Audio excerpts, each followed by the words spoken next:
Hi, beautiful souls. I trust and wish that you are all nurturing, loving, being gentle, kind with yourselves, taking good care of yourselves during these consistently changing energies that we're experiencing here on Gaia. Lately, I have been tired, recalibrating, rejuvenating, regenerating. This whole month of July, I feel very much is a month for deep rest and recalibration. And those that honour that will find that come August, they will be able to cope with whatever is coming in August, because I feel that those energies coming in August will be incredibly different to the July energies. I have been stepping between worlds for quite some time now. Anyone that knows what that's like, I suppose anybody that's really sensitive, you'll notice around sort of certain times of the year, the veils are much thinner and it's much easier to step between worlds quite easily. But also they don't have to be thin for you to be able to step between worlds, because things are changing on this planet. We're becoming more sensitive. People are awakening to greater levels, and it's easier to access so much of the intel that we already know that's within us from different space times and realities. So it's just really, really easy right now to access your multidimensional selves, and it's also very easy to access different realms and experiences, dimensions, frequencies. It's very easy to access like in front of you and behind you, if that makes sense. So it's easy, everything is now, but you can also experience different avenues. So that's really easy. You can literally stand on crossroads and you can take the different paths so that you are able to assimilate and make heartfelt choice on which is your best turn of direction. But when it comes to stepping between worlds, the thing that I feel that's most potent about it is that you do not feel as if you're completely on the earth any longer. You feel very much as if you are floating, and that you could quite easily just not come back. So it's anyone that's ever played with well, I mean, anybody that's really played with their consciousness will know that there's so many different levels and ways that we can experience the world. We don't have to just experience it as a grounded being in human form. Humans are changing, and humans are pretty dense. Yeah, dense like that as well, but humans are pretty heavy.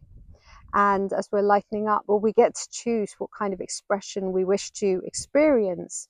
So some may choose to experience the expression that is their bird self or their deep water self. I mean, you get to choose. You don't have to stay looking as you do right now. And this is going to be quite one for a lot of people to comprehend, because that might seem scary, and it's not going to just happen overnight, because people have to be prepared for it so that they don't lose their minds or don't get afraid and scared.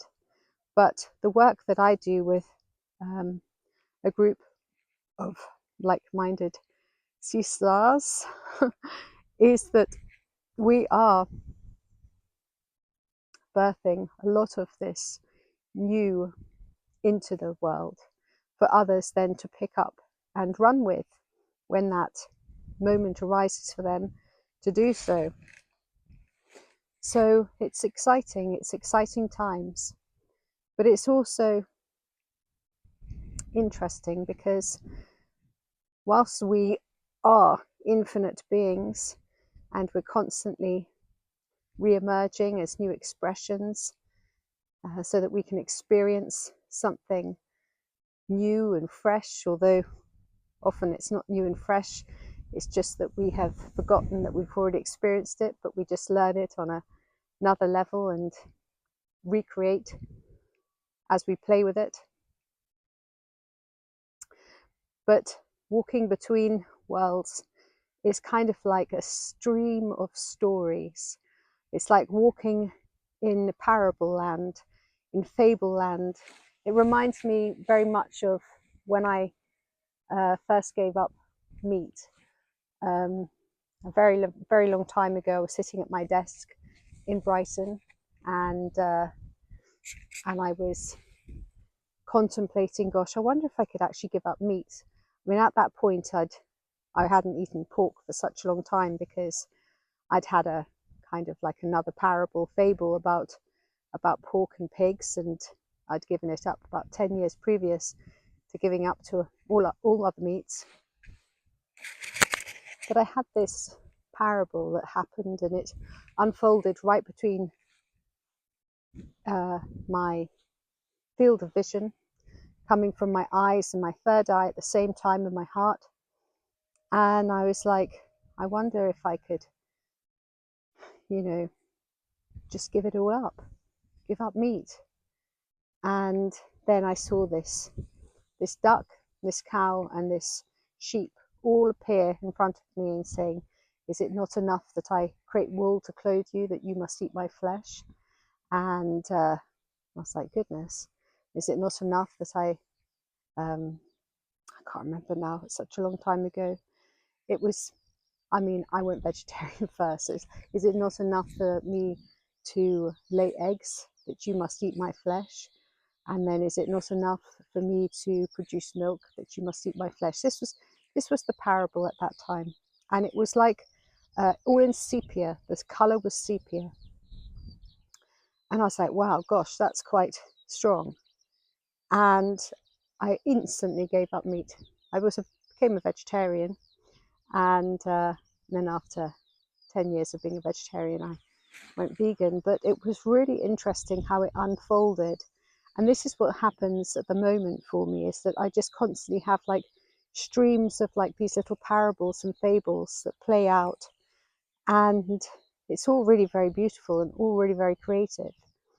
And all of these animals and plants and trees and wind and sun and everything all talking to each other. But this is just how it really is. This is the truth of it all, is that, everything does talk to everything. God is in everything.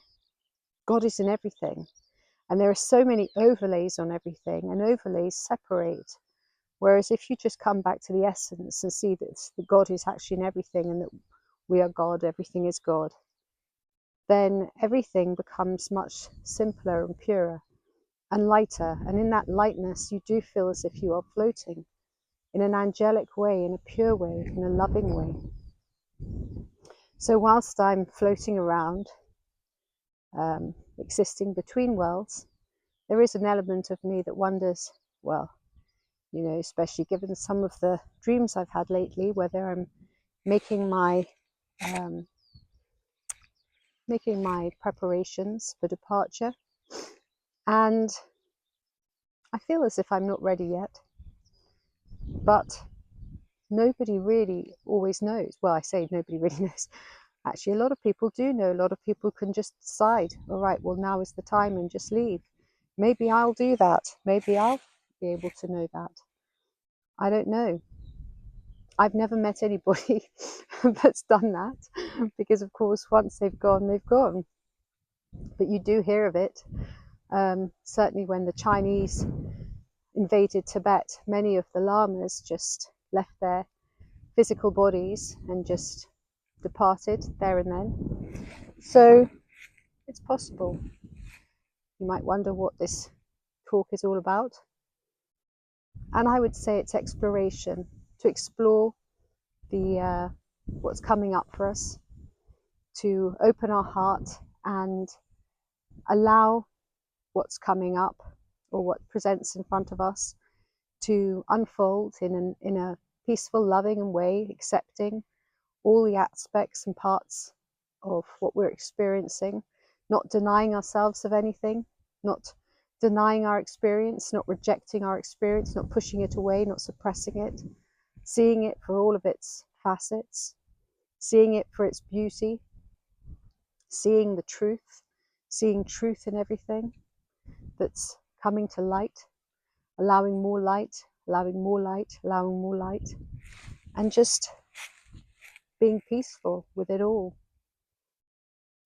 Just being peaceful. No need to go into crazinesses, sensationism, fears, anxieties. Just allowing what's occurring with peace, with open-heartedness, and with humility. I send you all love, light, and peace.